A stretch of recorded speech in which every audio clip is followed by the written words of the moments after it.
Throw that blind beggar out before he makes the donors sick, Monica Graves snapped, and every head in the diner turned. Tasha Monroe stood frozen with a bowl of hot soup in one hand and a folded pharmacy bill pressed inside her apron pocket. Before she could explain, Monica struck the bowl from below. Soup flew across the black and white floor, splashed Tasha's worn sneakers, and landed on the cracked shoes of the blind man by the door. Phones lifted. Rich donors in navy suits stared over their coffee. Someone laughed. Tasha swallowed hard because that shift was supposed to pay for her mother's kidney medicine before sunset. Then something silver slipped from the blind man's torn coat. A bent spoon. 3 tiny letters were engraved on the handle. W.K. Monica saw it, and for 1 second, her face went empty. Pick him up and remove him, Monica said, colder now. And search her pockets.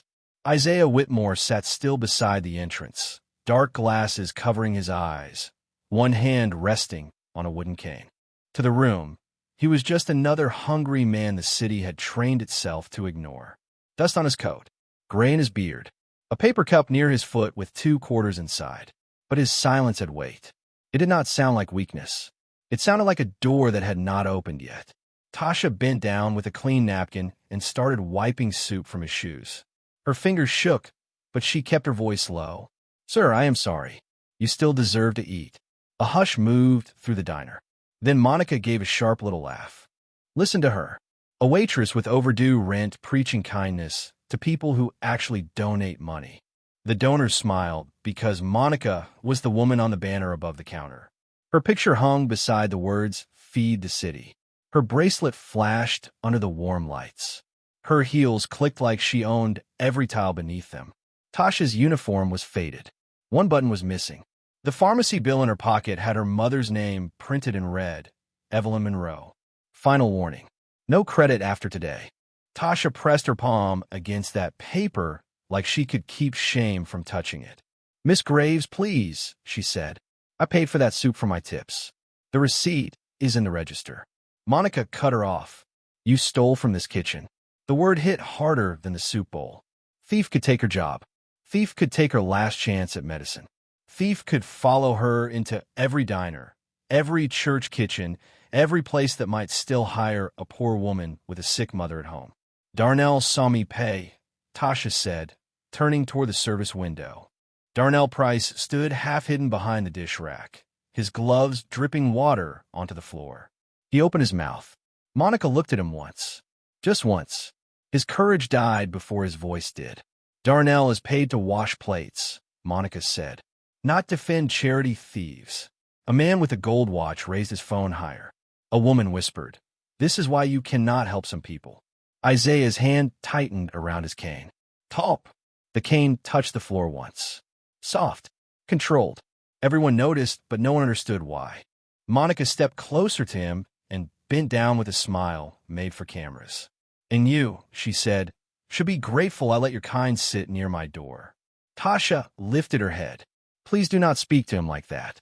The room froze. Monica slowly turned back. What did you say? Tasha stood with a wet napkin in her hand. Her eyes were bright, but she did not look away. I said he is hungry. Not dirty. Not dangerous. Hungry. For one small second, hope appeared. An older woman in booth 5 lowered her phone. A little boy beside her whispered, Mama. She did pay. I saw her put money down. Monica smiled at the child with the soft voice she used at charity events. Sweetheart, adults are talking. The boy looked down. The hope vanished. Monica snapped her fingers, and 2 security guards moved from the donation table toward Tasha. Take off her apron, she ordered. Let every donor see what happens when pity becomes theft. Tasha backed up 1 step, then stopped. She did not run. She did not kneel. She pulled the pharmacy bill from her pocket and held it against her chest. I need this job, she said. My mother needs her medicine tonight. But I will not say feeding a hungry man was wrong. The guards paused. Even Monica blinked. Then anger hardened her face. Then leave with him. She grabbed Tasha's apron strings and yanked. The knot snapped. A receipt, 2 quarters, and a folded napkin scattered across the floor. The bent silver spoon rolled from Isaiah's coat and stopped beside Tasha's shoe. The sound was thin and bright, not cheap metal. Memory. Tasha reached down, but Isaiah moved first. His hand found the spoon with impossible precision for a blind man. His thumb brushed the engraved letters. W-F-K. Monica stepped back. All the color drained from her face. "Where did you get that?" she whispered. Isaiah slowly raised his head toward her voice. He did not answer her.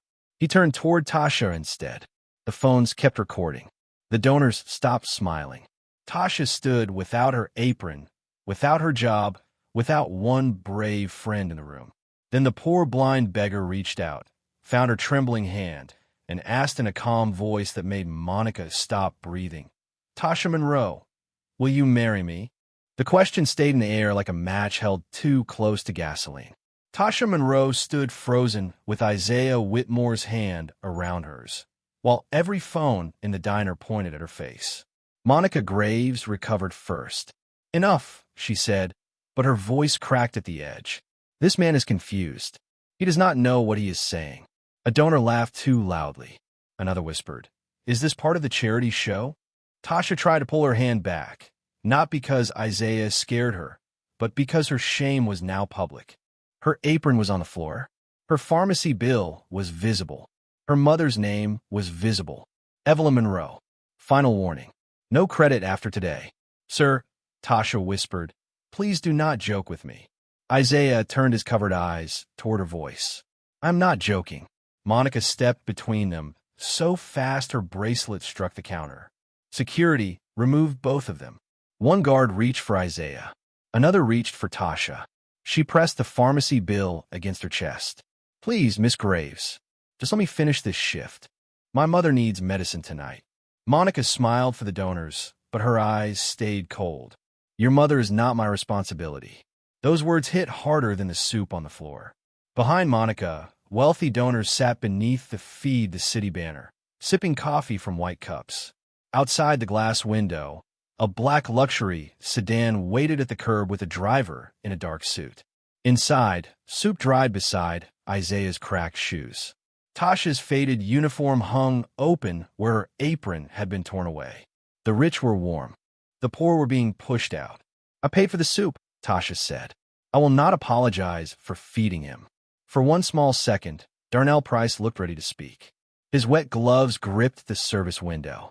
The little boy in booth 5 lifted his chin. "She did pay," he said. "I saw her put money down." Hope rose in Tasha's chest. "Small. Dangerous." Monica turned to the child with the soft voice she used for cameras. "Sweetheart, lying for strangers is ugly." The boy's mother pulled him close. Darnell dropped his eyes. Hope died on the tile. Isaiah's fingers closed around the bent silver spoon. "Who taught you to waste food in the kitchen with my letters on the silver?" he asked. Monica froze. Then she laughed. "Your letters?" Listen to him. A blind beggar with a family crest. The donors laughed with her because power tells people when to laugh. Tasha did not laugh. She had seen Monica's face when the spoon fell. She had heard fear inside that laugh. If you're watching this and you have ever seen a poor person tell the truth while a room chose power instead, comment where you're watching from and who you believe right now, because inside that diner, almost nobody believed Tasha. Monica picked up Tasha's torn apron with 2 fingers and threw it into the trash. "You are done here." Tasha stared at the trash can. That apron had paid for bus fare, kidney pills, canned soup, and rent extensions. Without it, home would become a waiting room for bad news. Isaiah tried to stand, but the guard pressed him back. He did not fight. He only tilted his head. "What is your full name?" he asked. Monica snapped. "She is nobody." Tasha looked at him, then at the spoon in his hand. "Tasha Monroe," she said. "And I am not nobody." Isaiah repeated it softly. "Tasha Monroe." Monica's face tightened. "Out. Both of you." The guards pushed open the glass door, and cold evening air rushed in. Tasha helped Isaiah step down from the curb because one guard almost let him fall. "Careful," she whispered. "There is a crack in the sidewalk." Isaiah stopped. "You warned me," he said. Even now, Tasha looked away before he could hear her crying. She reached in her pocket for her bus pass, but her fingers touched something wrapped in a wet napkin. The bent silver spoon. Somehow, in the chaos, It had slipped into her apron cloth before Monica threw it away. Under the streetlight, the letters W.F.K. shone bright against the metal. Behind the glass, Monica saw it in Tasha's hand. Her face went pale. Then Tasha's phone rang. Her mother was crying. "Baby," Evelyn whispered, "why did a woman named Monica tell the clinic your medicine voucher was canceled?" "Baby, why did a woman named Monica tell the clinic your medicine voucher was canceled?" Evelyn Monroe whispered through the phone, and Tasha felt the sidewalk tilt under her feet. Behind the diner glass, Monica Graves stood under the golden lights with her arms folded, watching like she had already won. Tasha pressed the phone hard against her ear. "Mama, breathe slow. I am coming." Her voice stayed calm because panic would only frighten her mother. Isaiah Whitmore stood beside her with one hand on his cane and the other near the bent silver spoon wrapped in Tasha's wet napkin. "Medicine?" he asked quietly. Tasha wiped her face before turning toward him. "It is nothing you need to carry." Monica opened the diner door just enough for her voice to cut through the cold. "It became nothing the moment you chose a beggar over your job." Tasha did not answer. She bent down, picked up the 2 quarters that had fallen from Isaiah's paper cup, and placed them back in his palm. "You will need these more than I do." Isaiah held them without speaking. Across the curb, a donor stepped into a black luxury sedan. The driver opened the door with white gloves. Warm leather, soft lights, clean windows. Tasha watched the car pull away while she counted the last dollars in her cracked phone case. $4. A bus ride. Not medicine. Not dinner. Not dignity. She guided Isaiah to the bus stop because leaving him alone outside that diner felt like letting Monica finish the insult. "You should go home," he said. Tasha almost laughed, but the sound came out broken. "Home is where the bills wait." The bus ride to the clinic smelled like rain, old seats, and tired people. Tasha stood so Isaiah could sit. Her feet hurt inside wet sneakers. The pharmacy bill had gone soft from soup and rain. At the clinic window, a tired nurse looked at the screen and shook her head. The voucher was reversed at 6:17. Tasha gripped the counter. "Reversed by who?" The nurse lowered her voice. "A donor office. Graves Community Outreach." Tasha closed her eyes. Monica had not just taken her job. She had reached for her mother's breath. "Can I pay tomorrow?" Tasha asked. "Please. She cannot miss tonight." The nurse looked toward Evelyn, thin and trembling in a gray sweater, coughing into a folded tissue. Tiny hope touched the nurse's face. "I can hold the file for 1 hour." Then the computer beeped. Her expression changed. "I am sorry. The account is locked now." Hope died before it could stand. Evelyn tried to rise, but her knees shook. "Tasha, leave it. I can wait." Tasha turned fast. "No, Mama. You waited enough." Isaiah stood near the clinic door, silent, listening to every word. He reached into his coat and took out 1 old quarter. Different from the others. Darker. Cleaner. He pressed it into Tasha's palm. "Keep this." Tasha looked down. The year on the coin matched the tiny date scratched beneath the spoon handle. 1989. Under the eagle, almost too small to notice, someone had carved the same 3 letters. W.F.K. "Why do you have this?" she asked. Isaiah's jaw tightened. "Because some kitchens remember what people try to bury." Before Tasha could ask more, her phone buzzed with a message from an unknown number. A photo appeared. Her torn apron in Monica's trash. Under it, the caption read, "Keep quiet, or your mother loses more than medicine." Tasha's hand trembled. Evelyn saw the fear and reached for her daughter. "What happened at that diner?" Tasha forced the phone into her pocket. "I fed a hungry man." Evelyn looked past her at Isaiah. Then she noticed the bent silver spoon in Tasha's hand. Her tired eyes widened. "Where did you get that?" Tasha froze. "You know this mark?" Evelyn's lips parted, but no sound came at first. Isaiah turned his head slowly toward her voice. The clinic lights flickered above them. Evelyn touched the engraved letters with one shaking finger and whispered, "Tasha, take that spoon to Reverend Cole before Monica finds out you still have it."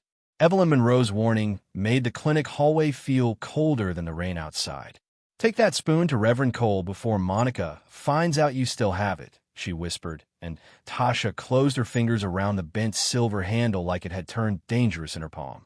Isaiah Whitmore stood near the door, silent behind his dark glasses, but his hand tightened on his cane when he heard the pastor's name.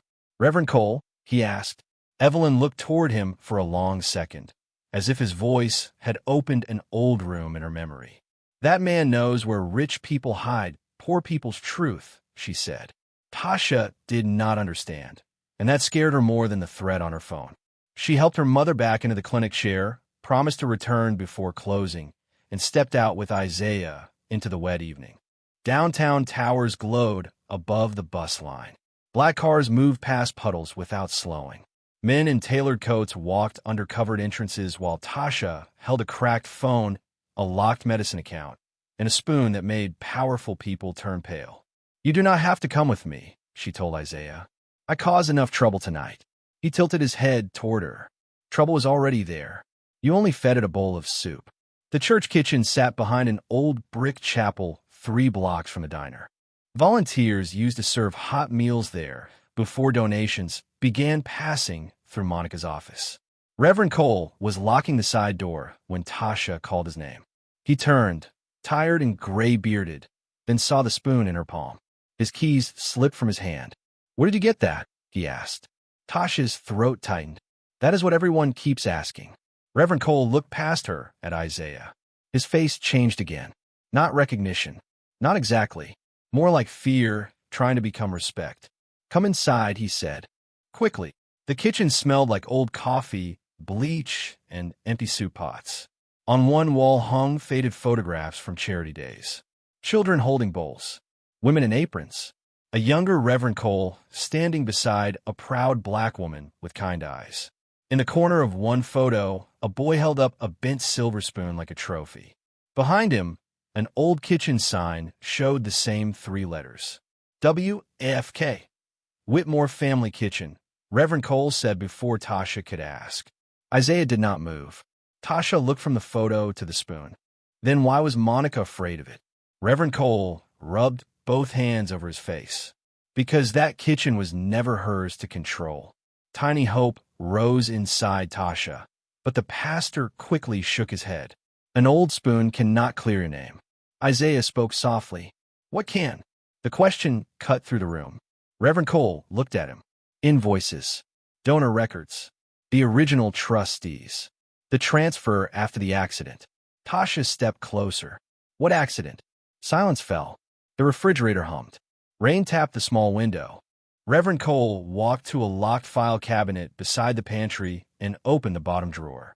Inside were folders marked with dates, church seals, and donor names. His fingers trembled as he searched. "There was a page," he whispered. "The first trustee page. It had the founder's family seal." He pulled out one folder, then another, then stopped. "It is gone." Tasha felt the hope break. "Who took it?" Before Reverend Cole answered, his office phone rang. He stared at it like it could burn him. The caller ID read, "Gray's Community Outreach." Nobody moved. The phone rang again. Reverend Cole picked it up and said nothing. Monica's voice came through, smooth and cold. "Pastor, if that waitress brings you stolen property, remember who pays for your winter shelter." Tasha's stomach dropped. Monica already knew. Isaiah lifted his head toward the phone. His voice stayed calm. "Ask her why she fears a spoon." Reverend Cole swallowed. "Monica, why are you afraid of the spoon?" The line went silent. Then Monica laughed, thin and sharp. "Put the beggar on the phone." Isaiah stepped forward, but Reverend Cole held the receiver away. "No," the pastor said. "Not tonight." It was the first brave thing Tasha had heard all evening. Then the back door of the church kitchen creaked open. Darnell Price stood there in a soaked hoodie, breathing hard, his eyes wide with panic. "Tasha," he said, "Monica is telling everyone you stole from the diner's safe." He looked at Isaiah, then at the spoon. "And she just sent security to your apartment." Darnell's warning hit the church kitchen like a stone through glass. "She just sent security to your apartment," he said, and Tasha Monroe stopped breathing. Her mother was still at the clinic. Her rent papers were in that room. Her only clean uniform. The small box where she kept bus tokens, kidney medicine receipts, and the wet napkin that had carried Isaiah's bent silver spoon. Why would she go there? Tasha asked. Darnell looked down. Because she's telling everyone you stole from the diner's safe. Reverend Cole locked the back door from the inside. That accusation can destroy her. Darnell gave a bitter laugh. That is why she chose it. Isaiah Whitmore stood beside the old photo wall, dark glasses hiding his face, the spoon resting in his palm. His voice stayed low. Did you see her file a report? Darnell nodded. I saw her hand an envelope to the guards. She said if Tasha returns anything tonight, they should call it stolen evidence. Tasha felt the room close around her. She had lost her job, her mother's medicine voucher. Now even the spoon could be twisted into a crime. Maybe I should give it back, she whispered. Reverend Cole stepped forward. No, that spoon scares her for a reason. Before Tasha could answer, Darnell's cracked phone lit up. Monica Graves. His face went gray. He had not ended the call. Or maybe Monica had called again because fear made people obey faster. Put me on speaker, Monica said. Darnell swallowed. Miss Graves, please. Her voice turned sweet and sharp. Darnell, your landlord cleans my diner. Choose your side. His hand shook as he pressed the button. Monica's voice filled the church kitchen. Tasha Monroe, listen carefully. Bring back the spoon. Sign a statement saying you stole soup, petty cash, and charity records. Then I may call the clinic about your mother. Evelyn's name sat in the air like a knife. Tasha gripped the counter until her fingers hurt. I did not steal from you. Monica laughed softly. Truth is what people with witnesses can afford.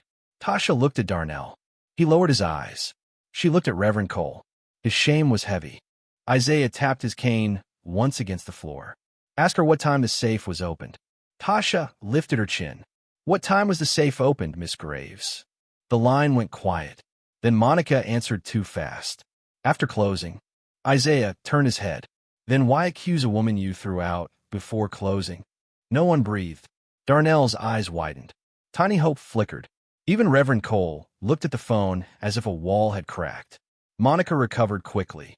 A blind beggar giving legal advice. How touching. Her laugh came back, thinner now. Pastor, keep that girl out of your shelter, or the winter food grant disappears. Then the call ended. Rain beat against the church window. Tasha wanted to cry, but she would not let Monica own her tears. She folded the pharmacy bill and put it in her pocket. I need to go home before they touch my mother's things. Isaiah stepped toward her. Not alone. You cannot protect me, she said. You cannot even see the steps. His face did not change. I can hear when a powerful woman starts lying badly. Reverend Cole opened the back door, and they hurried through the alley. By the time they reached Tasha's apartment building, 2 diner security guards stood near the entrance with a woman from the leasing office. Neighbors crowded the stairs. Phones are already up.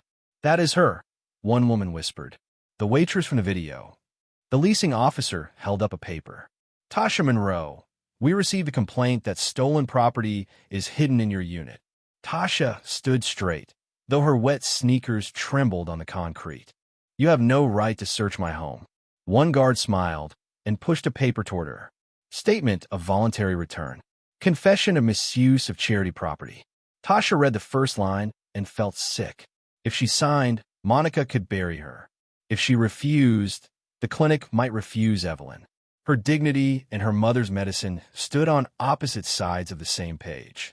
I will not confess to a lie, Tasha said. The little boy from the diner appeared behind his mother on the stairs, holding a plastic phone case. Miss Tasha, he whispered, I recorded the part where you paid. Tiny Hope rose. Then a guard snatched the case from his hand. Children should not play with evidence. Isaiah's cane hit the concrete. Once. Hard. Return it. The guard turned. Or what, beggar? Isaiah lifted the spoon slightly, and under the porch light, the letters WFK flashed. The leasing officer frowned. Whitmore, she whispered. Before anyone could answer, Monica's black SUV rolled to the curb. The window lowered. She looked at the spoon, then at Tasha, and smiled. Search the apartment, Monica ordered. And this time, make sure you find the safe money. Search the apartment, Monica Graves ordered from the black SUV. And this time, make sure you find the safe money. The words made every neighbor on the stairs lean closer. Two diner guards pushed past Tasha Monroe before she could block the door. The leasing officer hesitated, but Monica raised one finger from the car window, and hesitation became obedience. Tasha followed them inside with Isaiah Whitmore beside her, his cane tapping the steps. Slow enough to sound helpless, sharp enough to make Monica watch. The apartment smelled of laundry soap, old walls, and medicine Tasha could not afford. A blanket for Evelyn lay folded on the couch. A cracked mug held bus tokens. A shoebox under the table held rent warnings, clinic slips, and church kitchen flyers. One guard opened drawers. The other lifted cushions. Tasha stood in the doorway, holding the bent silver spoon in both hands. "Please," she said, "do not touch my mother's things." The taller guard smirked. Thieves always have holy corners. Isaiah turned his covered eyes toward him. "Who told you where to search?" The guard stopped for half a second. Monica's heels clicked in the hallway. She had come upstairs in a cream coat too clean for that building. "Do not answer beggars," she said. "Find what belongs to my diner." Darnell Price stood near the stairs, shaking. Reverend Cole stayed beside Tasha. The little boy from the diner watched from behind his mother, eyes wet because the guard still held his phone case. Then the shorter guard reached behind the kitchen pipe and pulled out a brown envelope sealed with diner tape. The hallway gasped. Tasha's knees almost failed. "That is not mine." Monica smiled. "Nothing is yours until you steal it." The guard opened the envelope. Cash sat inside, wrapped in a bank band. Phones lifted. Neighbors whispered. The leasing officer stepped back like guilt could spread through the air. Tasha looked at Isaiah. "I have $4 in my phone case. Why would I hide money behind a pipe?" No one answered. Isaiah held out his hand. "Let me touch the band." Monica snapped, "No, too fast. Too afraid." The leasing officer frowned and took the cash herself. She turned the bank band under the hallway light. A deposit slip was still folded around it. Her face changed. "This says the cash was logged at 8:22 tonight." Tasha whispered. "I was already outside the diner." Darnell lifted his head. "She was gone before 7. The boy's mother spoke at last. "My son recorded her outside." Tiny Hope came back, trembling but alive. Isaiah touched the edge of the slip with 2 fingers. "Who signed the log?" The leasing officer looked down. Her voice dropped. "Eme Gravis." The hallway went silent. The first real crack had opened. Not wide enough to save Tasha, but wide enough to show the lie had a clock on it. If you're listening now, remember the timestamp, the spoon, and the woman who answered too fast. Comment what you think WFK really means, because Monica was not afraid of stolen money. She was afraid of the past attached to that silver. Monica clapped once, slow and cold. A timestamp proves nothing. Employees plan theft before they leave. She snatched the envelope back and handed it to her guard. "Seal it as evidence." Isaiah's cane struck the floor. Evidence should not be carried by the accuser. Monica leaned close. Blind men should not pretend they run investigations. Isaiah did not flinch. He smiled slightly, as if her insult had told him more than she meant to say. Then the little boy slipped from behind his mother and held up a tiny memory card. "He took my phone case," the boy whispered, "but not this." Monica's eyes hardened. "Give that to me." Darnell stepped in front of the child at last. His voice shook. "No, mis graves." Isaiah opened his palm. The boy placed the card beside the bent silver spoon. 2 small things. Too heavy for a hallway full of lies. Then Darnell's phone buzzed.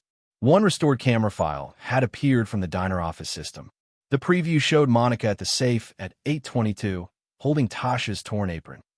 Darnell's phone showed the restored camera preview, and the hallway forgot how to breathe. Monica Graves stood beside the diner safe at 8:22, holding Tasha Monroe's torn apron while the cash envelope sat open on the counter. The same envelope now rested in the guard's hand.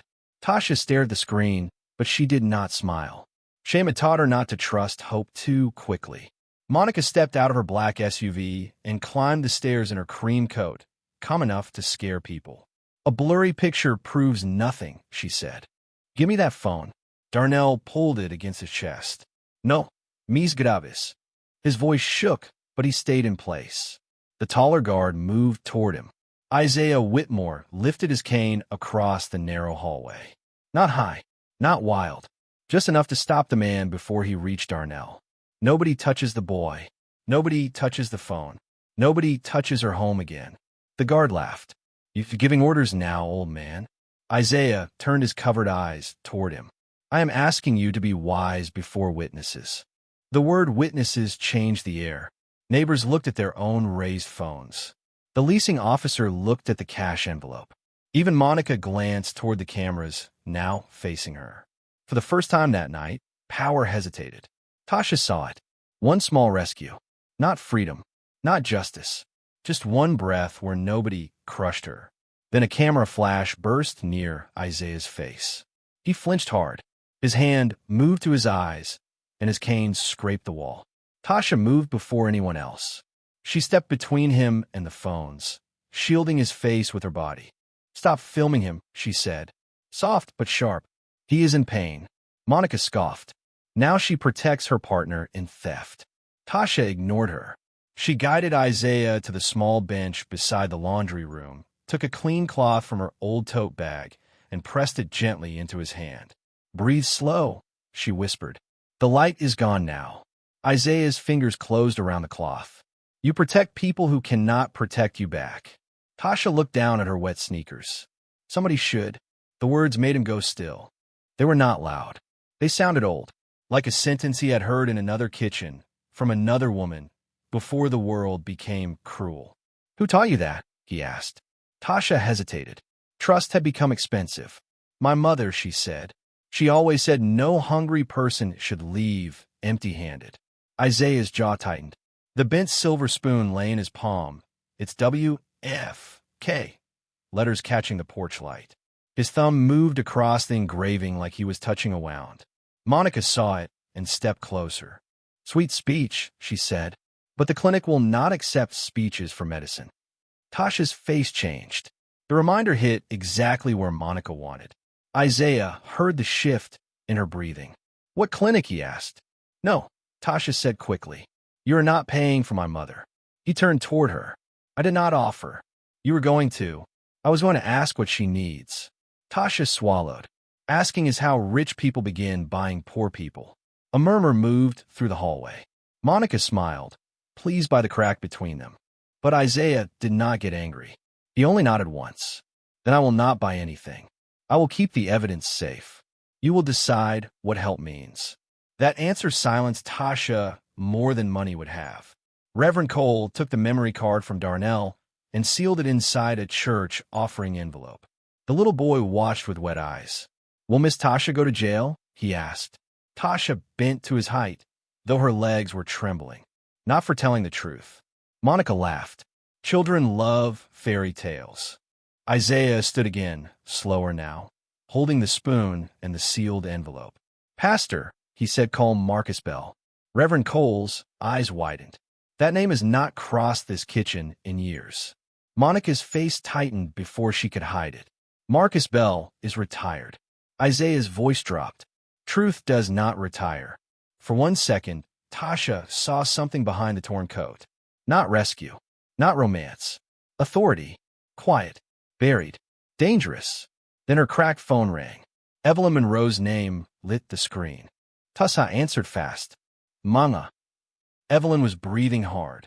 Baby, Reverend Cole is there, is he not? Tasha looked at the pastor. Yes. Evelyn's voice broke into a whisper. Ask him about the night Lillian Whitmore died. Ask him why Monica came to the clinic with your apron. Isaiah stopped moving. The spoon slipped slightly in his hand, and the whole hallway went silent.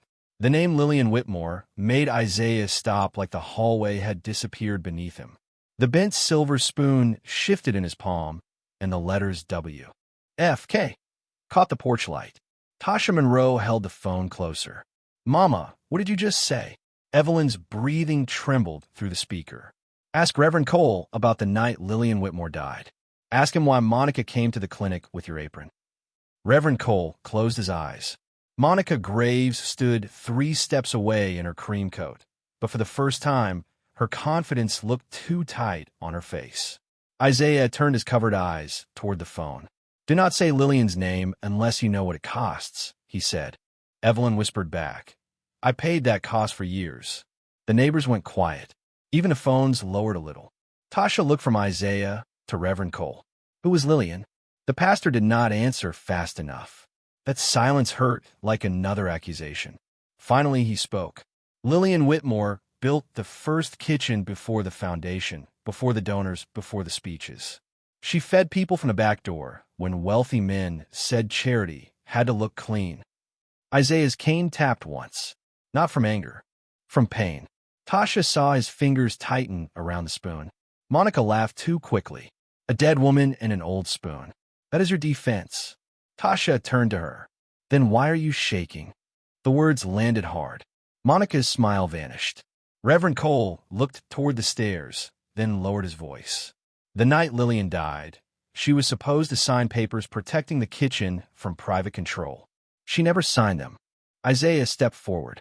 Why? Reverend Cole swallowed. Because her clinic ride was changed. Her driver was sent to the wrong entrance. By morning, the kitchen records were missing. Tasha felt cold move through her chest. It was not the whole truth, but it was enough to smell betrayal. Evelyn coughed through the phone, then forced out another sentence. I was a clinic aide.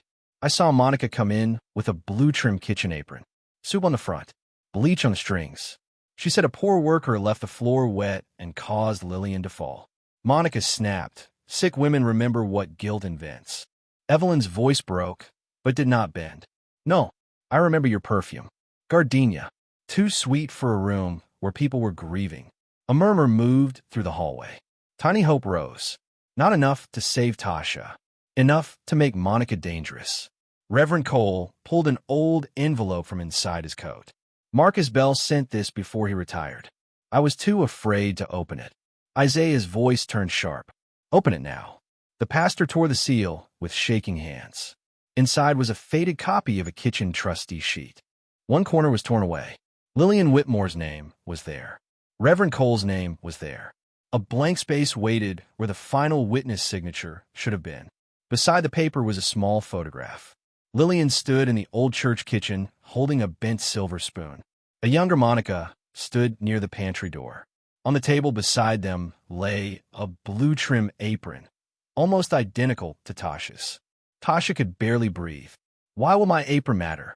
Evelyn whispered. Because Monica used the same kind of apron once before. She used it to blame someone poor. Isaiah touched the photo with 2 fingers, then the spoon. His voice dropped. My mother never believed the worker did it. Tasha looked at him. Your mother. Isaiah went still. Monica heard it too. Her eyes flashed toward him, then toward the neighbors. This is over, she said. That paper is incomplete. That photo proves nothing. Reverend Cole turned the photograph over. On the back, Lillian's handwriting appeared under a faded date. If anything happens tonight, ask who changed the clinic route. Ask Monica about the apron. The hallway stopped breathing again. Tasha felt the whole night tilt toward something older than her shame. Then Monica lifted her phone and whispered to someone unseen, low enough for most people to miss, but not low enough for Isaiah. Move Evelyn before they ask her anything else. Move Evelyn before they ask her anything else. Monica whispered, but Isaiah Whitmore heard every word. His covered eyes turned toward her with a stillness that made the hallway colder. Tasha Monroe's phone was still pressed to her ear. Mama, she said. The line crackled once. Then Evelyn's breathing disappeared. Mama. Tasha called again, louder now. Nothing. Monica slipped her phone back into her cream coat, like she had only ordered coffee. Poor woman must have lost service, she said. Tasha stepped toward her. What did you do to my mother? Monica looked around at the neighbors, the guards, the raised phones, and gave him the wounded face she used for donors. Listen to her, she said. First she steals from my diner. Now she blames me because her story is falling apart. The crowd shifted. Fear made people easy to steer. Tasha held up the bent silver spoon. You were afraid of this before anyone accused me. Monica smiled. That spoon is stolen property. Isaiah's voice cut through the murmurs. From whom? Monica turned toward him. From decent people. That is not an answer. Her mouth tightened for 1 second. Then she lifted the cash envelope, and spoke louder for the phones. Tomorrow morning, during the Feed the City Donor breakfast, I will show everyone what this girl did. The money, the stolen kitchen records, the fake story, the manipulation of a blind, homeless man. Tasha's heart dropped. A public breakfast. Donors. Cameras. The same people who had watched soup dry on the diner floor. Monica was not hiding the trap. She was building it in front of witnesses. Darnell Price stepped forward. Miss Graves, the camera file shows you at the safe. Monica turned on him so fast he froze. A file you touched. A file you could have edited.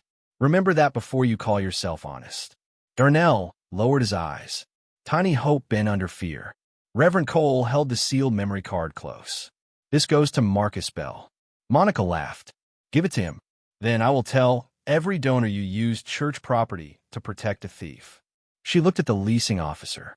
If stolen charity funds were hidden in that apartment, I expect an eviction notice by sunrise. Tasha's knees weakened, but she did not fall. You can take my job.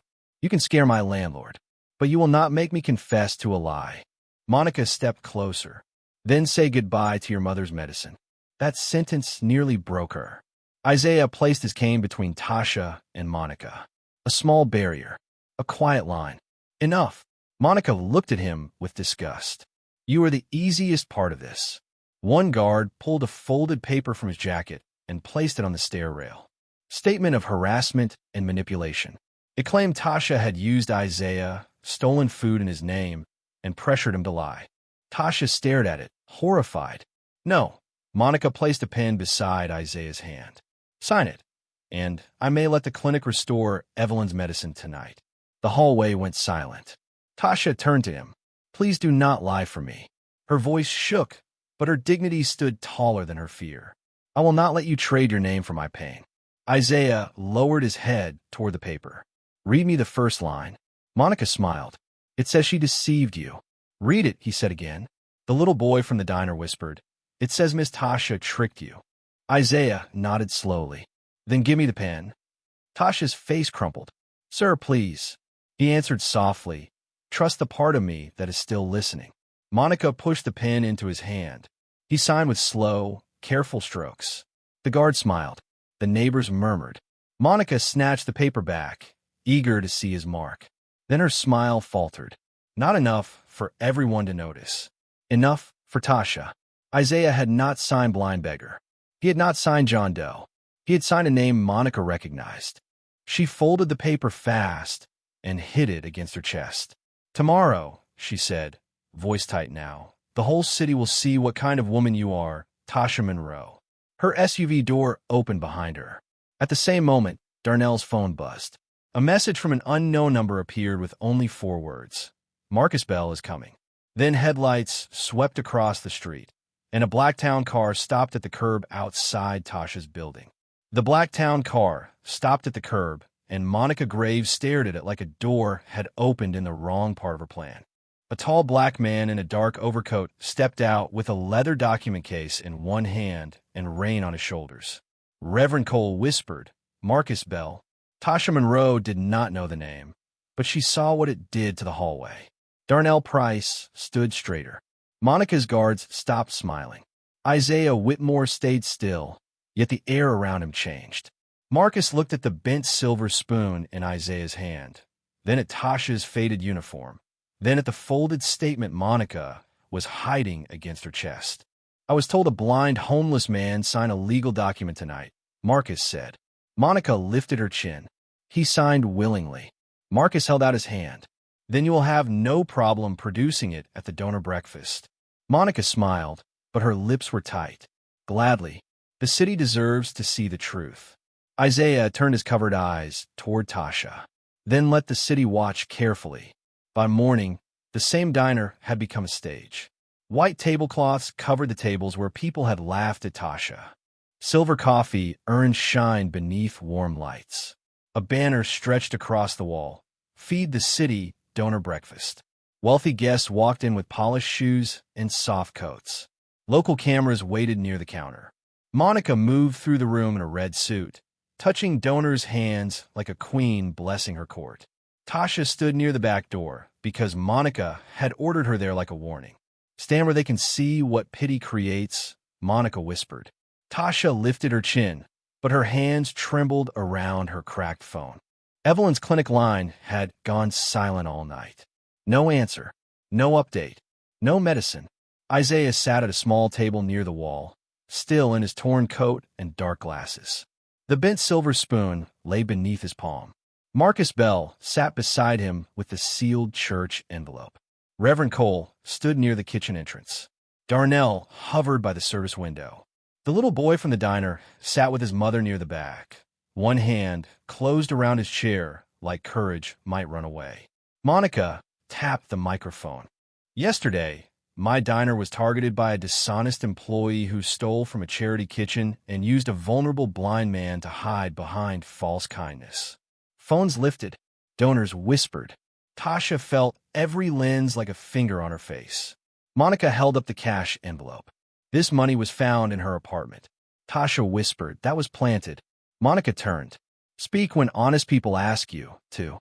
Marcus opened his document case, but Isaiah placed one hand lightly over it. Not yet. Tasha saw the restraint and almost hated it. She wanted the room to stop looking at her like dirt, but Isaiah's stillness said the last piece had not landed. Monica lifted the signed paper from the night before. And here is the beggar's own statement confirming manipulation. Marcus leaned forward. Read the signature aloud. Monica paused. Tiny hope moved through Tasha. Then Monica folded the paper back. We will get to that. The dodge was small, but the room felt it. If you're listening to this moment, look at who is eager to accuse and who is patient enough to wait for proof.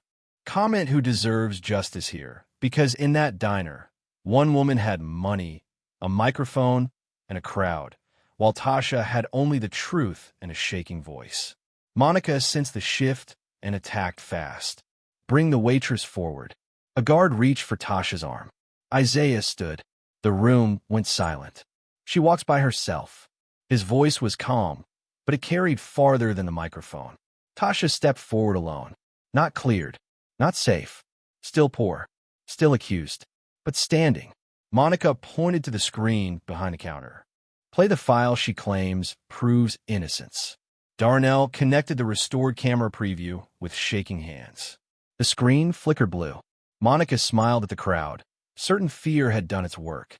Marcus placed the sealed memory card beside the bent silver spoon on the center table. The letters W.F.K. faced the donors. Monica's smile faded. Then the diner door opened again. A nurse pushed Evelyn Monroe inside in a wheelchair, pale but awake, with a little boy walking beside her. The boy held up a second memory card. Evelyn looked straight at Reverend Cole and whispered, I am ready to say what happened to Lillian. Monica went white. Isaiah lifted the microphone and said, Before you judge Tasha Monroe, watch this. Before you judge Tasha Monroe, watch this, Isaiah Whitmore said, and the diner went so quiet even the coffee machine sounded ashamed. Darnell Price pressed play with trembling fingers. The big screen flickered once. The first clip showed the register from the night before. Tasha stood in her faded uniform, counting coins from her tip jar. She placed them beside the register, printed a receipt, and carried one bowl of soup toward the door. The room watched her feed Isaiah before Monica ever entered the frame. No stealing, no hiding, no lie. A donor lowered his phone. The woman who had laughed at Tasha yesterday stopped smiling. Monica stepped toward the screen. That proves nothing. She still took cash later. Marcus Bell opened his leather case. Then we watched later. The second clip appeared. 8:22. The safe door was open.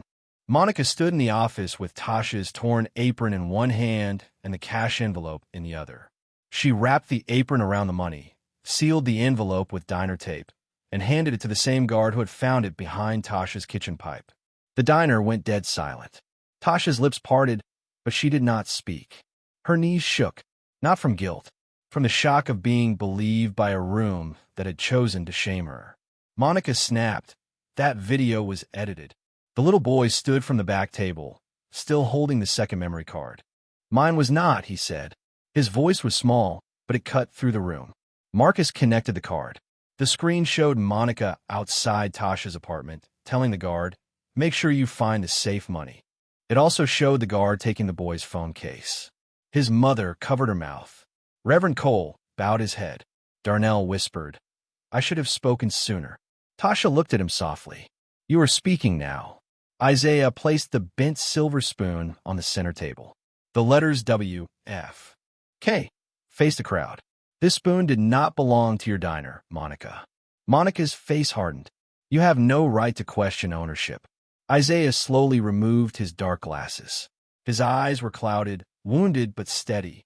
A gasp moved through the donors. Marcus opened a folder and read clearly, "Whitmore Family Kitchen, founded by Lillian Whitmore. Legal successor and current controlling trustee, Isaiah Nathaniel Whitmore." The name hit the room like thunder. The blind beggar was not a homeless man Monica had pitied. He was the man whose family name was on the kitchen, the foundation, and the donor money she had been using. Monica backed up one step. That man disappeared. He was declared unfit. Isaiah turned toward her voice. "By papers you filed after my accident." Silence fell again. Deeper. Marcus lifted the statement Monica had forced Isaiah to sign. "And this document does not accuse Tasha. Look at the signature." The camera zoomed in. Isaiah Whitmore. Not John Doe. Not blind beggar. Not a helpless man to be used. Monica reached for the paper, but Marcus pulled it back. "No more touching evidence." Evelyn Monroe, pale in her wheelchair, raised one shaking hand. "I was at the clinic the night Lillian died." Tasha moved beside her mother, but Evelyn kept her eyes on Monica. Monica came in with a blue trim apron and blamed a poor kitchen worker for the fall. But the route sheet showed Lillian's pickup had been changed before she left the kitchen. Monica barked. "You are confused." Evelyn whispered, "No, I was afraid." "That is different." Reverend Cole stepped forward with Lillian's old photograph and note. Marcus placed them under the camera. The screen showed the handwriting. "Ask who changed the clinic route. Ask Monica about the apron." Phones lowered. Donors stopped whispering. Tasha stood in the same diner where soup had hit the floor, and for the first time, no one called her thief. Isaiah looked toward her. "This woman fed me when she believed I had nothing." Then he turned to Monica. "You stole from hungry people, planted money on an innocent woman, threatened her mother's medicine, and tried to use my blindness as your shield." Monica opened her mouth, but no sound came. Marcus pulled out one final sealed page with a Whitmore crest. "There is one more document," he said. "The emergency suspension order for Graves Community Outreach." Monica stared at it, and all the color left her face. Isaiah leaned toward the microphone and asked, "Monica Graves, before this room, here's the legal consequences. Where's the original route order from the night my mother died?" Isaiah Whitmore's question sat in the diner like a judge no one could bribe. "Monica Graves, where's the original route order from the night my mother died?" Monica looked at the donors, the cameras, then the bent silver spoon on the center table.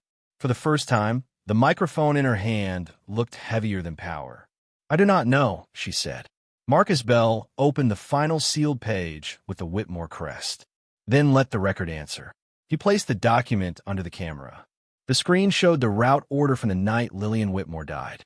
The pickup address had been changed by hand. At the bottom was one approval line. "Eme graves." The room did not gasp. It went worse than that. It went silent. Phones lowered. Rich donors stopped whispering. The guard stepped back from the cash envelope like it had become fire. Monica shook her head. "That signature is forged." Marcus turned one page. "The bank envelope too? The clinic voucher reversal? The planted cash? The statement you forced Isaiah to sign?" Each question landed clean. No shouting. No die. Just truth stacking itself on the table. Monica reached for the papers, but Isaiah placed the spoon across them. One small bent spoon. One whole room stopped by it. "Do not touch my mother's kitchen again," he said. Monica's face cracked. "Your mother's kitchen would have died without me." Isaiah's voice stayed calm. "It almost died because of you." A donor near the front stood slowly. "My company funded Graves Community Outreach for 6 years." Another donor removed her name tag. "I want every invoice reviewed." Reverend Cole stepped forward, old hand shaking. The winter shelter will not take one more dollar through her office. Monica spun toward him. You think they will feed people without me? Tasha Monroe finally spoke, soft but clear. People were hungry because of you. Monica turned on her. You little waitress. The old insult hit the room and fell flat. Nobody laughed. Nobody smiled. Tasha stood where she had been called a thief, but her back was straight now. Her eyes were wet. Her hands trembled. Still, she did not look away. I was a waitress when I fed him, she said. That was enough. Evelyn Monroe cried quietly in her wheelchair. The little boy from the diner held the second memory card against his chest. Miss Tasha told the truth, he said. It was not loud. It did not need to be. The cameras heard it. The donors heard it. Monica heard it, and her chin shook. She tried one last smile. This is emotional theater. You need me. Marcus lifted the emergency suspension order. Effective immediately, Gray's community outreach is removed from all Whitmore family kitchen accounts pending audit. Bank access frozen. Vendor authority revoked. Donor transfers suspended. Monica stared at the paper as if the words had stolen her breath. You cannot do that. Isaiah answered. It is already done. The status in the room flipped so quietly it hurt. The woman who had ordered guards around now looked at them, and they would not meet her eyes. The donors who had laughed at Tasha stared into their coffee cups. The leasing officer stepped forward and tore the complaint against Tasha in half. Your apartment is safe, she whispered. Darnell wiped his face with his sleeve. I'm sorry, Tasha. Tasha nodded once, not to excuse the silence, only to survive it. Monica backed toward the door, still clutching the microphone. I built this room, she whispered. Isaiah picked up the bent spoon and held it under the light. No, hungry people built this room. My mother fed them. Tasha honored them. You sold them. Two board representatives near the entrance stepped aside as Marcus signaled. No shouting, no cruel victory, just a path opening away from power. Monica walked through it with every camera watching, her red suit bright against the diner doors. The room stayed silent until she was gone. Then Isaiah turned to Tasha and placed the spoon in her hands. This was my mother's first kitchen spoon, he said. Today it returned to the woman who remembered what it was for. Tasha looked down at it, crying without shame. Before she could answer, Marcus placed a new folder on the table. On the cover were the words Whitmore Community Kitchen Interim Stewardship. Isaiah's voice softened. Tasha Monroe, before you decide what happens to us, there is something I need to ask that has nothing to do with pity and everything to do with trust. The folder lay in front of Tasha Monroe like a door she was afraid to open. Whitmore Community Kitchen Interim Stewardship. Isaiah Whitmore stood beside the table, still wearing the torn coat the room had laughed at, while his mother's bent silver spoon rested in Tasha's shaking hand. This is not payment, he said. It is not pity. Tasha looked at him through tears. Then what is it? Isaiah turned toward the silent donors, then back to her. Responsibility. Mine first. Yours only if you choose it. Marcus Bell opened the folder. There was no giant check. No mención div. No fantasy thrown at her feet. It was a public appointment to rebuild the food program under audit, with Reverend Cole, Darnell Price, Evelyn Monroe, and two community workers listed as witnesses. Tasha touched the page like paper could still hurt her. My mother's medicine? Marcus answered gently. Restored through the original Whitmore Medical Fund. Not Monica's office. Not a favor. A benefit she should have received all along. Evelyn, pale in her wheelchair, reached for her daughter's hand. Baby, she whispered, breathe. This time, the door is open. Near the entrance, Monica Graves stood between two board representatives and a city financial officer. No one cursed her. No one shoved her. The silence did what shouting could not. A donor stepped away from her. Another turned his back. The guards who had searched Tasha's apartment stared at the floor. Monica looked at Tasha, waiting for hatred, waiting for revenge, waiting for the poor waitress to become cruel now that the room believed her. Tasha only held the spoon tighter. I hope one day you understand the people you called hungry were never beneath you, she said. That was all. No escrime. No cheap victory. Marcus closed his case. The audit begins today. The clinic, shelter, donor accounts, and vendor records will be reviewed by the proper offices. Monica's red suit looked bright, but her power was gone. She walked out through the same diner door, where Isaiah had once sat with a paper cup. Every camera followed her. Tasha did not. She turned to the little boy who had saved the second memory card. "What is your name?" she asked. "Caleb," he said. Tasha bent and placed the silver spoon in his small hands for 1 second. "Remember this, Caleb. Small truth still matters." Caleb nodded like she had given him something heavier than metal. Isaiah smiled faintly. "My mother would have liked you." Tasha stood slowly. "I'm not ready to answer the question you asked me," when everyone was laughing. The room held its breath. Isaiah bowed his head. "I understand. I will not marry a name," she said. "I will not marry a rescue. But I will stand beside honest work. And if you ever ask me again, ask me as Isaiah, not as a test." Isaiah's voice softened. "That is fair." Evelyn laughed quietly, then breathed easier than she had all night. Reverend Cole wiped his eyes. Darnell stepped forward. "If there is still a dishwashing job, I would like to earn my courage back." Tasha looked at him, then start with clean bowls. Hours later, the white tablecloths came off. The donor flowers were moved aside. The fancy coffee was replaced with hot soup. The Feed the City banner stayed, but Tasha added a smaller sign beneath it. "No hungry person leaves empty-handed."